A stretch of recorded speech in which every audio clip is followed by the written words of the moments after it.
Hello guys, welcome to part 2 vlog. Ticket வாங்கிட்டு உள்ளே போயிட்டோம். வேனில் போகிறதுக்கு அதுக்கு ஒரு பெரிய க்யூ இருந்துச்சு.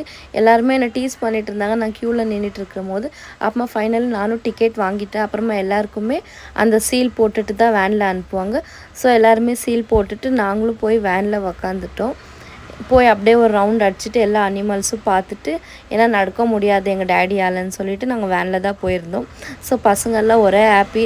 தசராக்கு நாங்கள் இந்த வாட்டி எங்கேயுமே கூப்பிட்டுட்டு போகல. ஸோ ஒன் டே ட்ரிப்பாக இங்கே தான் பிளான் பண்ணி எல்லாம் ஃபேமிலியோடு போயிருந்தோம். அங்கே பின்ன பேர்ட்ஸ் அனிமல்ஸ் எல்லாமே நாங்களும் பார்த்துட்டு இருந்தோம். ஆனால் அனிமல்ஸ் பேர்ட்ஸ் ரொம்பவே கம்மியாக இருக்குது. யாராச்சும் போகிற மாதிரி இருந்தால் என்னோடய சஜஷன் வேண்டான்னு தான் சொல்லுவேன். இது பெட்டர் மைசூர் ஜூக்கு நீங்கள் போய் பார்க்கலாம். அனிமல்ஸ் ரொம்ப கம்மியாக இருந்துச்சு. பிளேசஸ் மட்டும் ரொம்ப பெருசாக இருக்குது, பட் அனிமல்ஸ் கம்மியாக இருந்தும் இல்லாமல் நாங்கள் தசரா ஹாலிடேஸில் போனால் ரொம்பவே ரஷ்ஷாக இருந்துச்சு. அதுக்கப்புறம் நான் அக்காவை தான் திட்டிட்டு வந்தேன். ஏன்னா இதோட பிளானே அக்காவோட தான் பனார்கட்டாக்கு போகலான்னு. Waste of money and time guys.